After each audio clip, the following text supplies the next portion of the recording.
அஸ்ஸலாமு அலைக்கும். இந்த வீடியோவில் சாரியில் தைச்ச இந்த ட்ரெஸ் பார்க்க போகிறோம். அம்மாவுக்கும் பொண்ணுக்கும், அதாவது குட்டி பாப்பா 1 மாதம் கை குழந்தைக்கு தைச்ச ட்ரெஸ்ஸு. இது மதருக்கு தைச்ச ட்ரெஸ்ஸு. கீழே பார்ட்ரு வருது இந்த சாரியில். முந்தானையில் நான் மேல் பகுதி யோக் பாட் வச்சுருக்கேன். பாருங்கள், ஃபீடிங்காக 2 சைடு ஜிப்பு வச்சு தைச்சிருக்கேன். முந்தானியில் இருக்கிற இந்த பூ டிசைன் ரொம்ப அழகாக இருந்துச்சு. ஸோ இது நான் இந்த சைடு வச்சிட்டேன். மேலே ஃபீடிங் ட்ரெஸ் மாதிரி நான் இது தைச்சிருக்கேன்.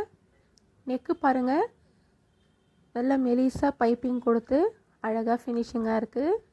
கை 3/4 ஹேண்ட் வச்சுருக்கேன். கைக்கு கீழேயும் பைப்பிங் வச்சுருக்கேன்.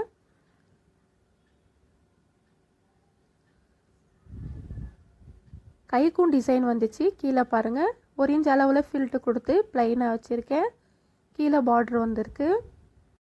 கீழே நான் அந்த கோல் தைச்சிருக்கேன் இல்லையா, அது 1 இன்ச் அளவுக்கு ஃபில்ட்டு கொடுத்து அது தைச்சி அந்த துணி 3 மீட்டர் இல்லைன்னா 3.5 மீட்டர் வரைக்கும் நம்ம தைக்கலாம்.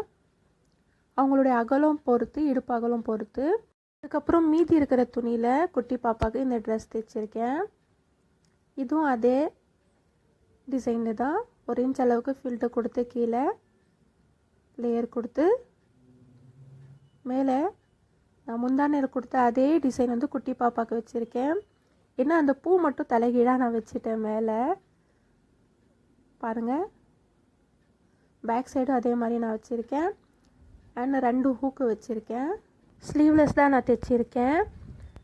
குட்டியாக ரொம்ப க்யூட்டாக நல்லா அழகாக இருக்குது. இந்த பாப்பாவுக்கு கொஞ்சம் இது பெருசாக தான் இருக்கும். இது லென்த்து பார்த்திங்கன்னா 1 முழம் அளவுக்கு இருக்குது. ஐ ஹோப் உங்களுக்கு இந்த ட்ரெஸ்ஸுங்க பிடிச்சிருக்கோன்னு நினைக்கிறேன். மறக்காமல் ஒரு லைக் பண்ணுங்கள். என் சேனலை சப்ஸ்கிரைப் பண்ணுன்னா சப்ஸ்கிரைப் பண்ணுங்கள். பெல் ஐக்கானையும் கிளிக் பண்ணுங்கள். இந்த சாரியோட மீதம் துணி இன்னும் இருக்குது. அந்த குட்டி பாப்பா வளரட்டும். இன்னொரு ட்ரெஸ்ஸு தைச்சி நான் உங்களுக்கு வீடியோ போடுறேன். தேங்க்ஸ் ஃபார் வாட்சிங்.